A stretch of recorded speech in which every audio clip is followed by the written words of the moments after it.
Usa ka pagtuo, usa ka tingog, usa ka katawhan.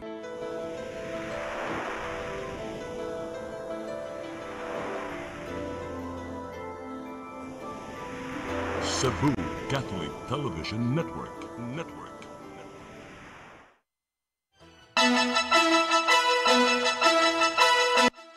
Uluhan sa mga balita sa Sari 47, kanhi Mayor Mike Rama o kanhi City Assessor sa siyudad sa Sugbo guilty sa kasong grave abuse of authority. Dole 7 mi painumdum sa mga employer nga ipalabi kanunay ang kaluwasan human sa katalagman. Senador Bongo o kanhi Presidente Rodrigo Duterte gikasuhan og blunder sa ombudsman. Security guard sa Lapu-Lapu City nadakpan human ng labni og wallet. Sugbo, Kabisayan ug Mindanao, Pilipinas ug katawhan kutos maabot sa tong Sibya sa tibuok kalibutan maayong hapon. Live kita karon sa CCTN Channel 47 ug kini ang tulumanon sa nag-unang kasayuran nga angay natong masayran. Sa nga ni Attorney Danica Caballes, ako si Dennis Tabar ug kini ang Sayri 47.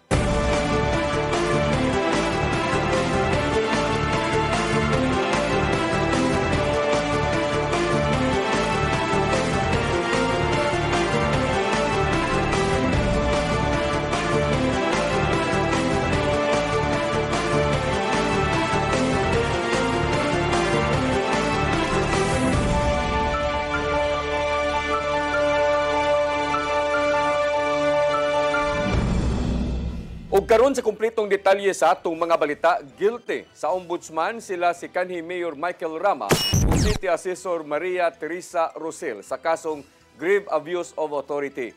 Matud sa ilang desisyon niadto nga September 1 nga nagpalabi sila sa katungdanan alang sa reassignment sa upat ka mga trabahante sa Cebu City Hall niadtong 2023. Gireklamo sa mga empleyado nga way klarong dangatan sa ilang kabalhinan tungod kay gitangtang sila sa payroll o way nadawat nga sweldo. Silutan unta sila si Rama o Rosel o usa ka tuig nga pagkasuspenso sa ilang trabaho. Apan multahan na lang sila og balig 6 ka buwan nga sweldo kay wa naman sila sa posisyon karong sa syudad. Gipasalig nila ni Rama ngadto sa mga abogado ang gihimo nga legal nga proseso. Konsehal John Alcover mokiha batok sa mga responsable sa operasyon sa Colon Night Market. Aduna siya tubag sa mga pagsaway gikan kang Vice Mayor Tomas Osmeña. Ang kasayuran ihatod ni Gian Navarro. Mihulga si Konsehal Pastor John Alcover nga mopasaka og tukmang kaso batok sa kinsang nagpaluyo sa kasamtangang operasyon sa Colon Night Market sa siyudad sa Sugbo sa mosunod pa mga adlaw. Hugot kag gihimugatan sa konsehal nga illegal ang merkadong pinasikad sa Mark Mall kay wala man moagi sa konseho og sa gasa board diin nimong sakop si Alcover. Wala man una ginganlan ni Alcover kung kinsa man ang iyang pasakaan og kaso. Apan lakip silang gitun-an nga posibleng malakip sa pasakaan og kaso mo si Mayor Nestor Archival. Hinumdumang nangayo og special permit ang Mark Mall ngadto sa BPLO ug sa Mayor's Office dahil hatag sa bayad gakapin 200,000 pesos. Ikaw na ka simple mo negotiate ka og sa gobyerno. Kaya doon na ni-offer na private group. Paying 200,000 per month. Pero iyang kipasagdan, pag-collect og 6 million per month. Wow! Hindi legally siya ka-identify kung kisa ng private group. When he was asked, ang iyang ingon, a certain mark. Who is that mark? Doon ay manubag, doon ay magmahay, wa na ko yung mahimo. Paabot lang mo. Subling gipadayag ni Archival nga adunay katungod sa paghatag og special permit alang sa mong night market. Andam usab nga motubag ang mayor sa mong legal nga lakang ni Alcover. Noted lang hinuon alang sa mayor ang sugyot sa konsehal nga ipahunong lang una ang mao merkado. Nang matuna lalison. So, hangyo lang ako di okay ra man siya unsa iyang pagahimo. Sa laing bahin, gisumbalikan ni Alcover ang mga pagsaway gikan kang Vice Mayor Tomas Osmeña bahin sa mga programang gipatuman sa syudad. Apil nini ang Mayor of the Night diin gidepensahan ni Osmeña nga igo lang silang niabag sa mga ahensya sa gobyerno aron i-extend ang serbisyo ngadto sa mga nanarbaho sa gabii. Apil na ang mga BPO workers. Gilagway ni Osmeña nga igo lang nagbabag si Alcover sa mga plano mong gipaagi sa privilege speech ang mga pagsaway. Mong kini na lang ang naimong tubag sa konsehal bahin sa mong komentaryo. Pero kani imuhang tinubagan, murag dili naman tinubagan og mayor. So kumingon ko nga if there are two kinds of people, the destroyer and the builder. Kumingon ko there are two kinds of Osmeña, the good and the bad Osmeña. Asa man ka? Gian Navarro, CCTN News. Commission on Election sa siyudad sa Mandawi gidagsa aton sa pagbalik sa rehistro alang sa barangay ug sangguniang kabataan election 2026. Mopaygayon usab sila og satellite registration sa sunod nga buwan. Ang kasayuran ihatod ni Mary Rose Sagarino. Si Justin Cody Arminion, 17 anyo sa Barangay Tingob, ang usa sa mga nidagsa sa buhatan sa Comelec Mandawi aron magparehistro. Kuyog ang iyang mga barkada, unang higayon niyang nagparehistro og mobotar sa umaabot nga barangay ug sangguniang kabataan elections Nobyembre sunod tuig. Kay na may chance na kanang duol ka ba? Oo, para mapili og leader. Sa natala sa Comelec Mandawi, moabot sa kapin 521 ka mga individual ang nagparehistro kagahapon sugod sa pagbalik sa registration. Murag ang tanang tao karon tungod sa mga nahitabo ganahan sad nga kana they want to let their voice be heard unya sa man natog botar kundi taka rehistro so magsugod sa dito sa rehistro unya kana sad they're also excited na it's going to be barangay SK elections. Ang Comelec nidawat karon og new registration, transfer, reactivation sa records o correction of entries. Balik na usab ang registration anywhere alang sa mga individual nga wala magpuyo sa Sugbo. Ang Comelec Mandawi Office able Lunes hangtod Sabado alas 8 hangtod alas 5 sa hapon. Ang voter registration mulungtad hangtod Mayo sunod tuig. Sunod buwan gikatakda usab nga mopatuman sila og satellite registration sa mga kabarangayan. Amo lang lagi gi bana-bana pod no nga akanang balanse lang ba kayo. Sige pa manggod. Hopefully wala na ano ka na mag-aftershocks ba? So mo po na among gi-consider kung asa tadapit ang venue. Ang registration alang sa barangay ug SK election unang napatuman ni adtong Agosto sa wala pa na reschedule ang eleksyon sunod tuig. Mary Rose Sagarino, CCTN News.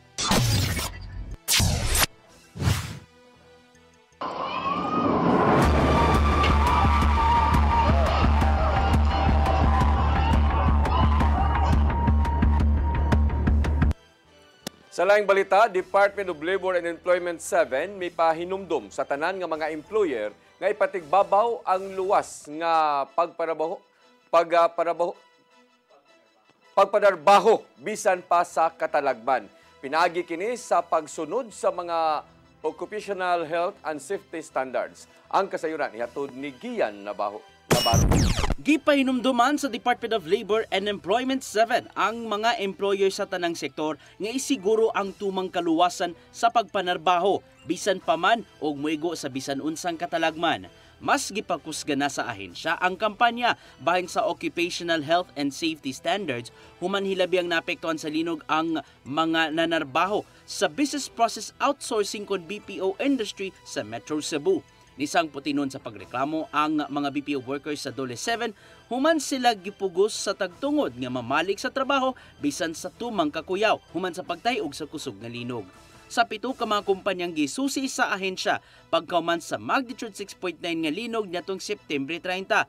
5 kanila ang giisyuhan og stoppage order gikan sa Dole apan nalibkas sinuon kini kadugayan tungod sa pasalig nga tumanon ang OSH standards sa sulod. Matod sa information officer nilang si Roberto Cabardo, nga subsob ang pagsusi sa Dole 7 sa ubang mga trabahoan, sukad nga natagamtaman ng aftershocks. Kadaghanan sa mga trabahoan nituman ra usab sa safety standards. A lot of efforts from BP operators here in the region are also very compliant, not trying their best to comply, and that's one reason why the 5 companies that were ordered stopped for some time.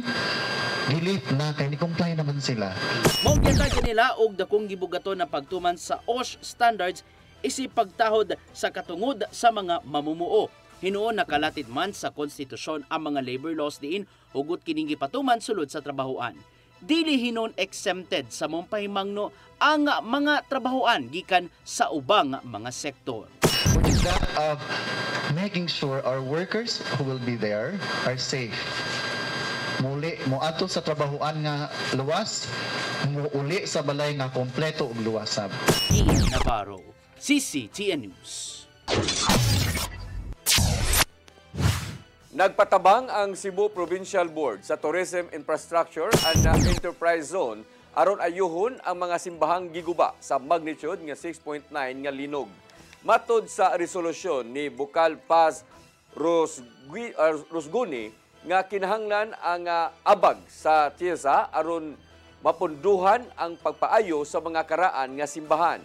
Pinaagi niini mabalik usab sa hingpit ang kalagsik sa turismo diha sa kalungsuran.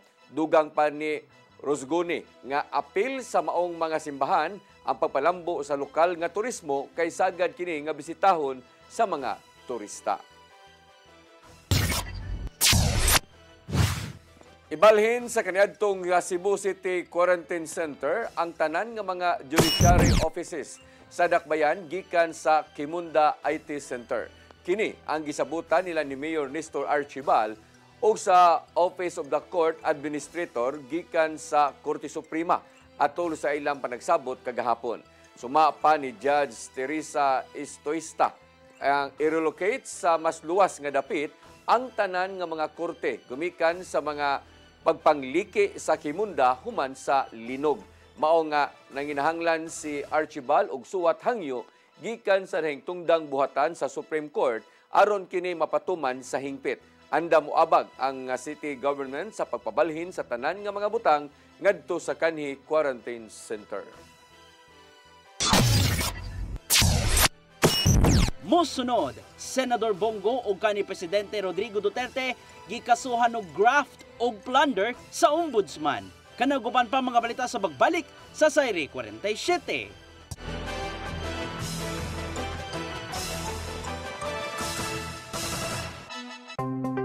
Discover the beauty of the Philippines.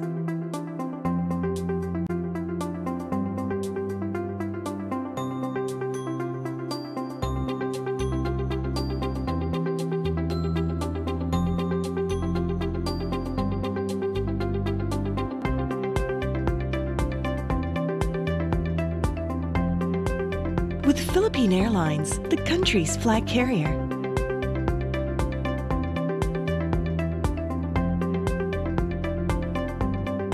The airline that lets you feel the warmth of the nation.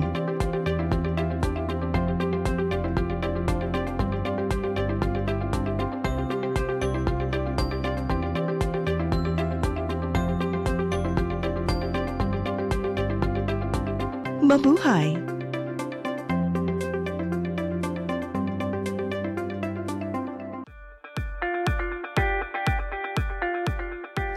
Congratulations! Nunito Tatay Dodong A. Lemchua, awarded as Cable TV Maverick, Father of Cable TV in the Philippines, given by Philippine Cable and Telecommunications Association Incorporated, PCTA, from Phil Products Group of Companies.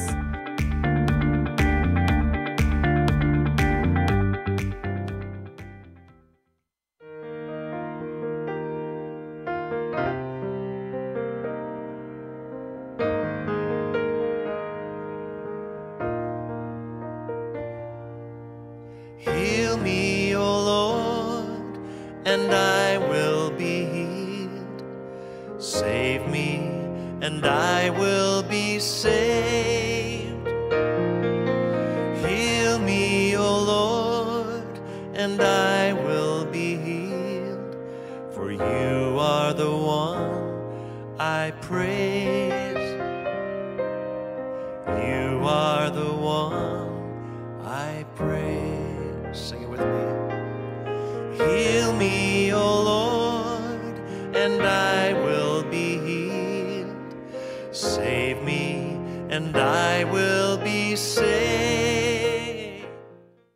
PRO7 Action Files. Mga panghitabong naglambikit sa katawan. Gihatagan ng aksyon o kasulbaran sa kapulisan. PRO7 Action Files. Base sa talaan sa Police Regional Office 7. Nakatapong padayong gisubay. Hatagan ng katinawan. Pinaagid ng maong tulumanon. PRO7 Action Files. Abang kaninyo sa Police Regional Office 7 o NTV CCTN.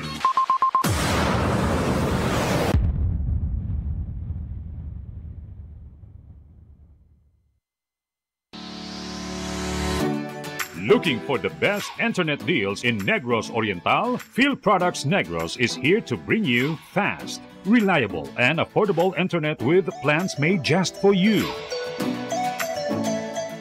For as low as 899 pesos per month, enjoy speeds of 50 Mbps, perfect for streaming, working, or studying from home.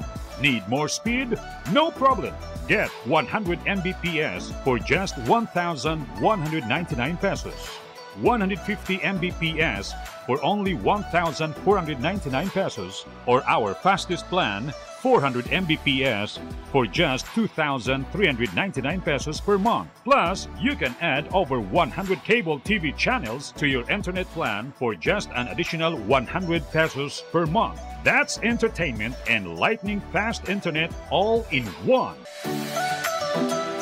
Enjoy no installation fees and start today with a 1,000 peso customer deposit. Call us now or visit our website to sign up with the Field Products Negros.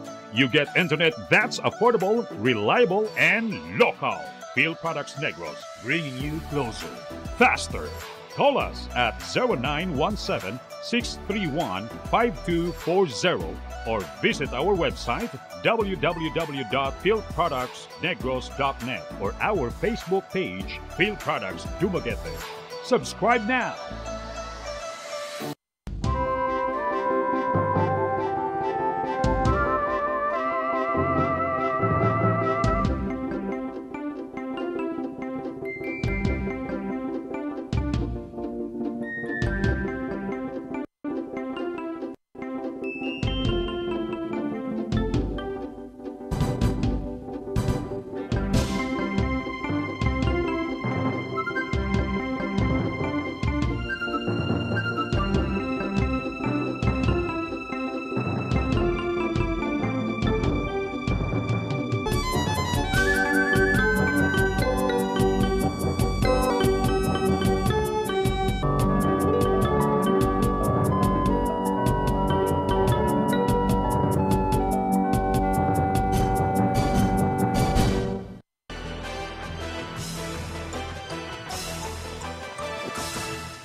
Balik sa atong mga balita, kani Senador Antonio Trillanes IV mipasaka og kasong plunder o graft.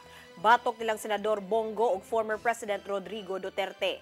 Gikwestiyon niya ang pagbaton og kontrata gikan sa pamilyang Go alang sa managlahing mga proyekto sa Davao City. Ang kasiran hatod ni Mary Rose Sagarino. Miruso og kasong plunder o graft si kanhi Senador Antonio Trillanes IV batok ang Senador Christopher Bongo sa Ombudsman karong adlaw. Lakip sa mga gipangkasuhan maong amahan sa senador nga si Desiderio Lim ug igsuong si Alfredo Armero Go. Matud ni Trillanes nga nalambigit sa multi-million government contracts ang mga kumpanyang gipanag-iya sa pamilyang Go sa Davao City. Sukad nga nahimong mayor si kanhi Presidente Rodrigo Duterte hangtod karon. Nakigsabot ang CLTG builder sa pamilyang Go sa St. Gerard Construction gikan sa pamilyang Diskaya alang sa joint venture. Din moabot sa 816 milyones pesos ang kontrata. Samtang nakakuha ang CLTG ug Alfredo Builders og 7 bilyones pesos nga kontrata alang sa government infrastructure projects gikan tuig 2008 hangtod karon. Gihimugatan ni Trillanes nga dili mahimong malambigit sa maong kontrata ang mga kabanay sa bisan kinsang elected official. Kaya alam naman natin na magkadugtong ang bituka ni Bongo at Duterte, kaya hindi niya pwedeng ipagkaila na hindi na impluwensyahan ito. Tapos, nung senador na si Bongo, ganun din. Kahit na senador siya, siya pa rin ang nag-a-act as the alter ego of Duterte. Talagang siya pa rin yung special assistant.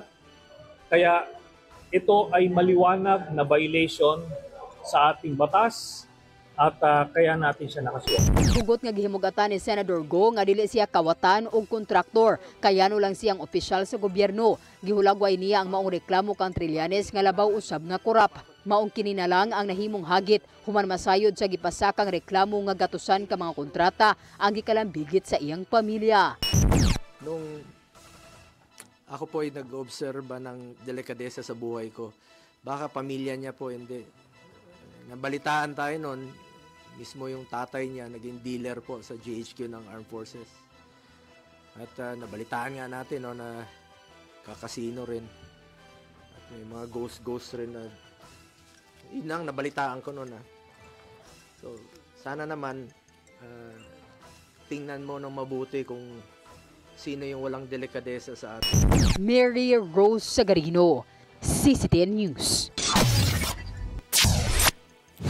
Ibalik gadto sa tagtungod ang kapin 20 mil ka mga sakong bugas human unang nasakmit sa CIDG tungod sa giingong smuggling. Kini human nga gibasura sa Court of Tax Appeals ang kasong smuggling ngadto sa River Valley Distribution Incorporated ug Mixed Load Distribution Network Incorporated. Matod ni RVDI Legal Counsel Jade Sate nga kumpleto sila sa mga rekisitos ug nibayad og saktong buhis aron pag-import sa bugas gikan sa Vietnam. Nasakmit sa Anti-Agricultural Economic Sabotage Council ug CIDG ang mga sinakong bugas sa Talisay City ni adtong Hulyo 9. Gipaabot na lang ang clearance gikan sa CIDG aron ibalhin ang mga sinakong bugas gikan sa NFA warehouse paingon sa lisensyadong storage facility. Pipila ka mga sakop sa Mandawi City Police Office ni paubos sa kinalit nga drug test. Moabot usab sa dulan 230 million pesos nga kantidad sa illegal nga drogas ang nasakmit sa buhatan karong tuiga. Ang kasayuran hatod ni Mary Rose Sagarino. Moabot sa 78 ka pulis nga adunay nagkadaiyang ranggo ang nipaubos sa drug test kaganinang buntag isip kabahin sa rekisito sa ilang pag-apply sa promotion. Ang test gawas pa sa mga regular drug testing nga gipahigayon sa Philippine National Police. May tabo nga mag-positive sila. So, the same thing with the other na mga gipang-conduct like surprise or mga regular drug testing lang, dismissal ang mahitabo nila. Hinuot mato ni Villaro nga sa mga gipaubos sa drug test karong tuiga, wala pay natala nga nagpositibo. Ang MCPO adunay moabot sa kapin 800 ka miyembro, lakip na sa mga non-uniformed personnel. Samtang moabot na sa dulan 230 milyones pesos nga kantidad sa gituuhang shabu ang nasakmit sa MCPO gikan Enero hangtod karong Oktubre. Sa kinatibukan moabot sa 1,399 ka mga individual ang nasikop. Compared sa mga nangagay mga katuigan, kani ang pinakahayas rasad po nato nga na nakuha confiscated drugs. Tungod sa po ni siya no effort sa ato mga kapulisan and also pagtabang coordination sa paggikan sa ato ang community nga naghatag og information. Ang kanang nasakmit nga illegal nga drogas ang gipasa ngadto sa crime laboratory ug ang disposal ipatuman sa Philippine Drug Enforcement Agency CONFIDEA. Ang wahing dako nga illegal nga drogas nga nasakmit nagkantidad og 3.4 milyones pesos niadtong Biyernes sa buy-bust operation sa Barangay Kabangkalan. Ang suspect gila nga si alias Avain, 37 anyos, residente sa Barangay Pulang Bato sa siyudad sa Sugbo. Mary Rose Sagarino, CCTN News. Tanang mga konsehal mutabang sa mga pagpangandam karong umaabot nga Sinulog Festival 2026. Lakip sa gihan-ay maong paglikay sa bugat na trapiko ato sa Novena Masses. Ang kasayuran hatod ni Gia Navarro. Gibutyag di Cebu City Mayor Nestor Archival nga mutabang ang tanang mga sakop sa konseho aron pangandaman ang Sinulog Festival karong Enero sunod tuig. Si Archival mao ang overall chairman ug kuyugan siya ni Vice Mayor Tommy Osmeña. Magtinabangay ang mga konsehal sa tanang mga aspeto sa pagpangandam depende sa komitiba kung asa man sila i-assign. Sanglit daghang mga butang ang ilang gisiguro gikan sa ipatumang hugot nga seguridad hangtod na sa hapsay nga dagan sa parada. Usa sa mga gibantayan mao ang bugat nga dagan sa trapiko, ilabi na sa mga religious activities. Maong nakigalayo ng city government sa private sector aron pagbaton og drop-off points alang sa mga deboto nga nagagikan sa lagyong lugar. Pasakyon hinon sila sa giandam nga mga sakyanan paingon sa Basilica Minore del Santo Niño, inay nga magdala sa ilang mga sakyanan o magparking sa gawas. The drop-off point is somewhere in Malacanang. So gikan dito sa south, somewhere SRP, dadon sila dinhi. Kung kinsay mamauli, sige lang yun, but nagyapoy pwede. Gawas sa kahapsayop kalinaw sa palibot, gisiguro nila ang tumang kaluwasan sa tanang mga mananaw atol sa Grand Showdown sa Cebu City Sports Complex, taliwa sa masugatang bisan unsang matang sa Kakuyaw. Pwede ang mga tao nga manglingkod, katong mga senior, katong whoever nga once nga di taga-ato, hindi na sila. Nga mga tao dito sa Luyo sa grandstand, no? Ya ang katong usa ka atong atubangan adto dito ang mga contingents. Himuon mismo sa South Road Properties og sa ubang dapit ang mga concerts aron kalikayan ang bagang duot sa tao gikan mismo sa parade route. The concert should be outskirts sa central. Di na pwede mag-concert ka dinhi sa Puente, concert ka dinhi sa plaza because naamang gud dinhi ang tao. Ian Navarro, CCTN News. Nagtigom ang Technical Working Group aron sa butan ang dugang pa nga mga pagpangandam sa umabot nga ASEAN Summit 2026. Duha ka mga dagkong kalihukan nga mahitabo sa dakbayan sa Lapu-Lapu nga mo'y host city. Una mao ang ASEAN Tourism Forum nga ipahigayon karong Enero 26 hangtod sa Pitsa 30 ug tambungan kini sa 1,500 ka mga delegado. Samtang sa Mayo 7 ngadto sa Pitsa 10 ipahigayon usab ang ika-15 nga ASEAN AIPA Leaders Interface. Gisgutan usab ang mga kalambuan sa pagpangandam aron sa pagsiguro nga mahimong malampuson ang maong nga kalihukan.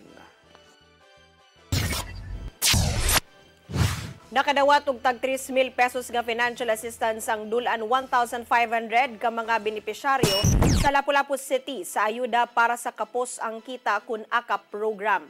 Nagtinguha ang mga programa sa Department of Social Welfare and Development 7 nga matabangan ang mga residente sa dakbayan nga gamay ang kita. Sagad sa mga nakadawat, mao ang mga manindahay, drivers ug mga on-call construction ug utility workers. Gipay mangnuan sila ni Congressman Junior Dahong Chan sa paggamit sa maong kantidad sa saktong pamaagi sama sa pagpalit sa mga panginahanglanon.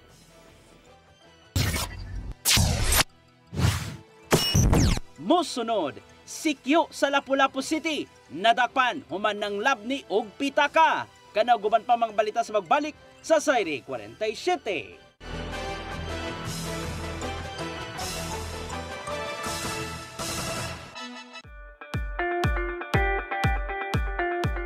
Congratulations! Nunito Tatay Dodong A. Limchua, awarded as Cable TV Maverick, Father of Cable TV in the Philippines, given by Philippine Cable and Telecommunications Association Incorporated, PCTA, from Phil Products Group of Companies.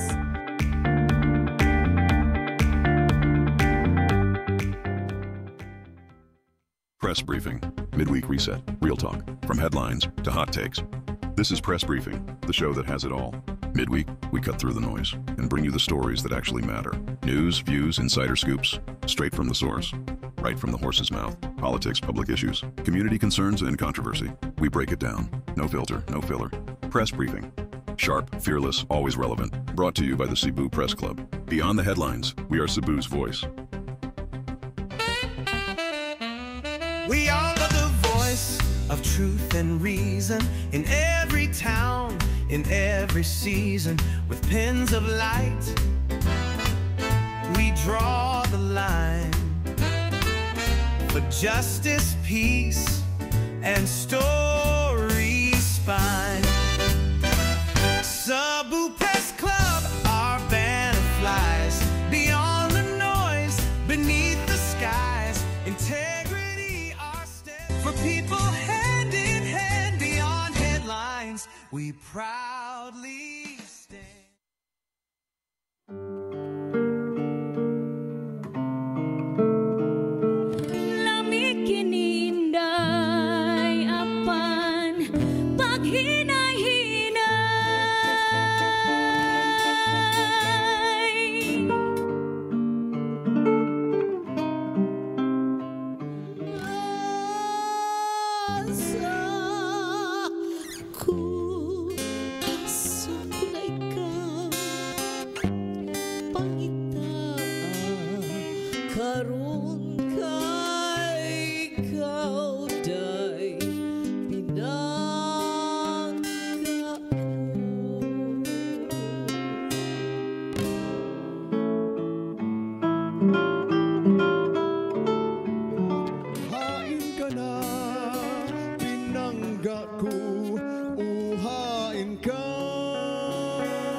Sugot siya kay iya lang hokhokon, og iya lang oto-otoon.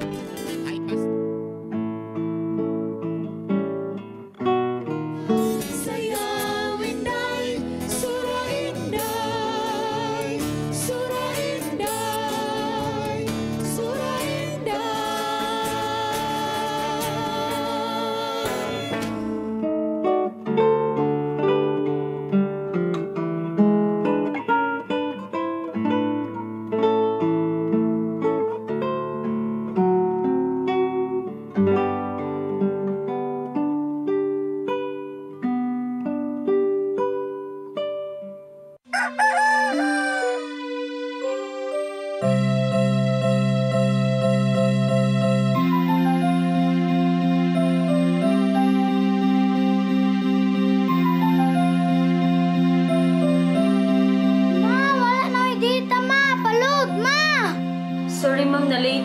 Nangita pa mong gusto para internet sa kong anak, ma.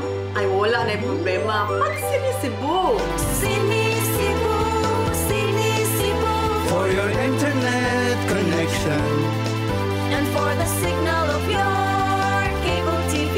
so fast and straight, the transmission to your home. Sinisibu! Sinisibu, Sinisibu offers you to have fiber optics For your viewing experience, perfect and clear so fast. so great and affordable for you to enjoy. Cine Cebu Television Network Incorporated offers fiber to the home broadband internet bundled with fiber to the home cable TV connection. Cine Cebu Television Network Incorporated with its operation in Metro Cebu and the whole province of Cebu soon. And affordable for you to enjoy. Sinisibu!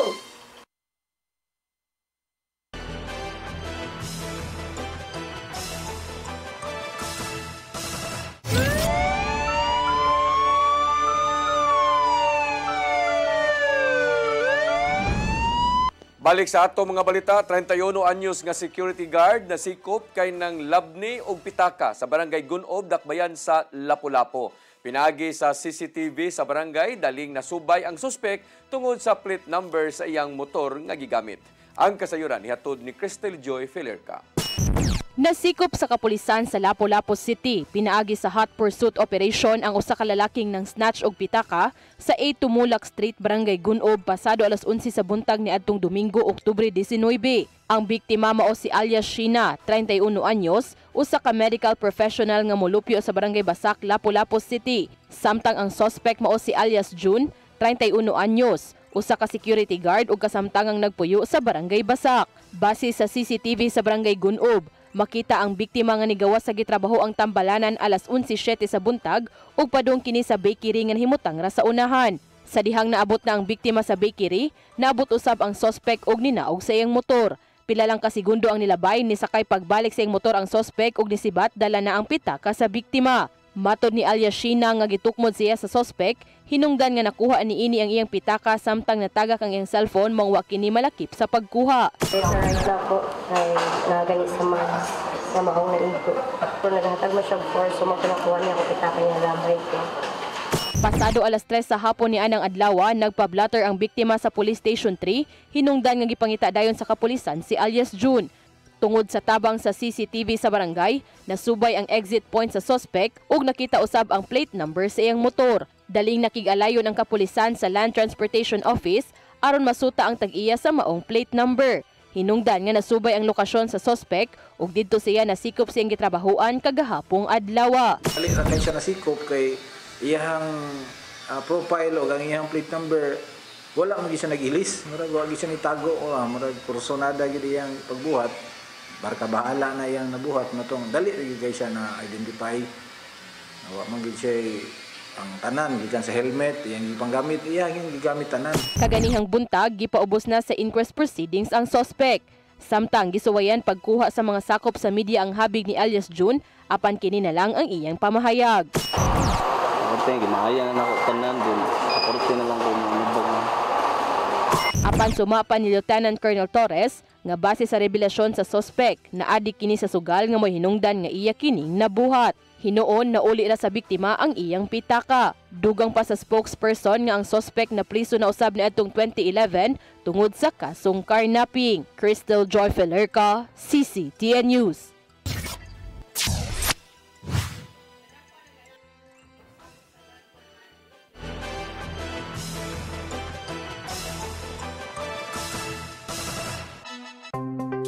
Discover the beauty of the Philippines.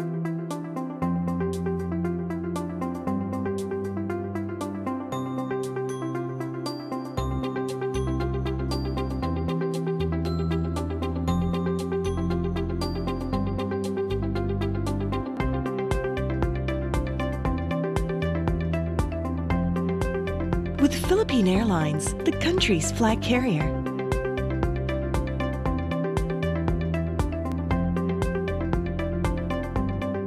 The airline that lets you feel the warmth of the nation.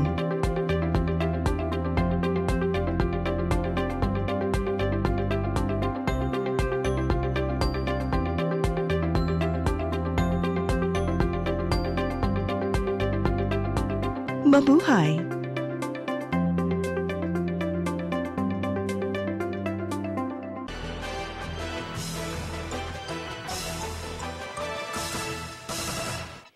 Balik sa atong mga balita, nadakpan ang lalaki nga giingong sakop sa Gun for Hire group ganihang kadlawon sa Sitio Alaska proper, Barangay Mambaling, Dakbayan sa Sugbo. Matod sa Mambaling Police Station nga gialarmahang armado ang dinakpang si Neil Kabihe, residente raw sab sa maong lugar. Nakuha gikan kang Kabihe ang usa ka kalibre 38 nga pistola ug duha ka mga bala niini sa sulod. Nasuta sa investigasyon nga gamiton sa dinakpan ang walay serial number nga armas aron depensahan ang kaugalingon. Hapit mabugtuan sa kinabuhi ang usa ka tricycle driver human gikulata sa upat ka mga batanon sa Sitio Mahayahay, Barangay Tabiunan, lungsod sa San Fernando.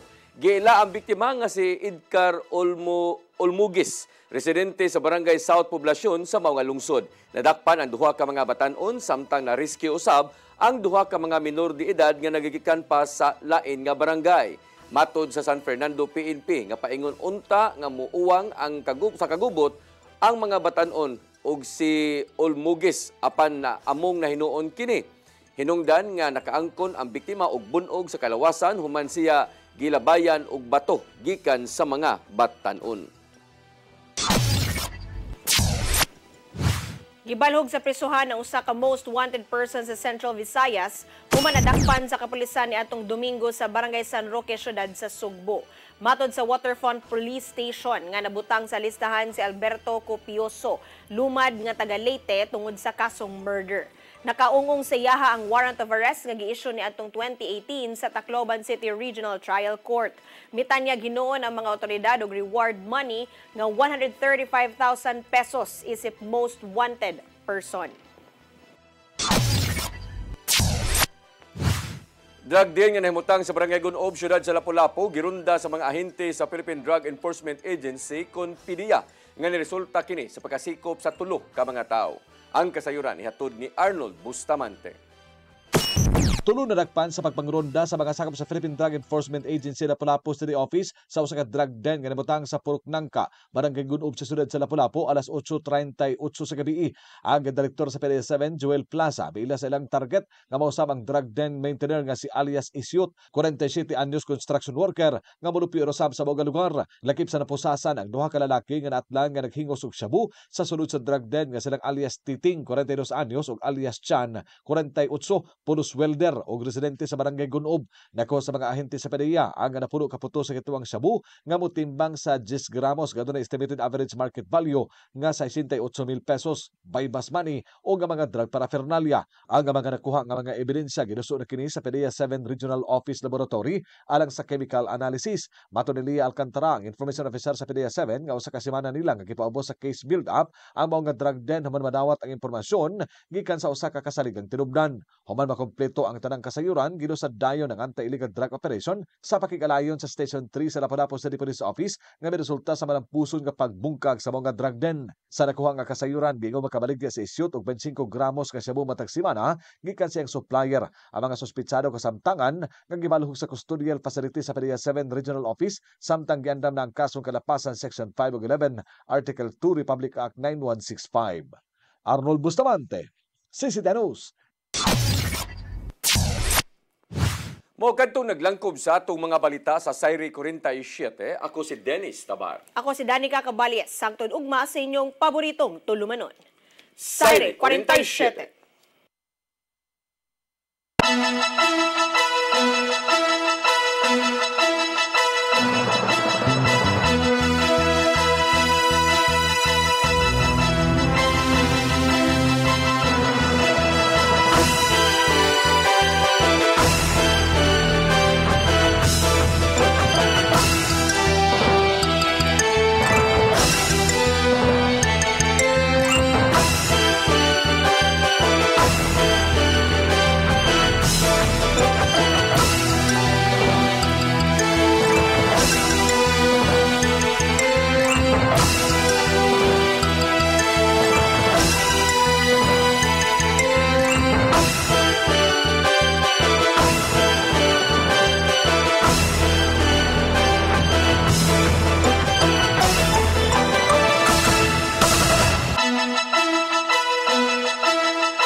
Discover the beauty of the Philippines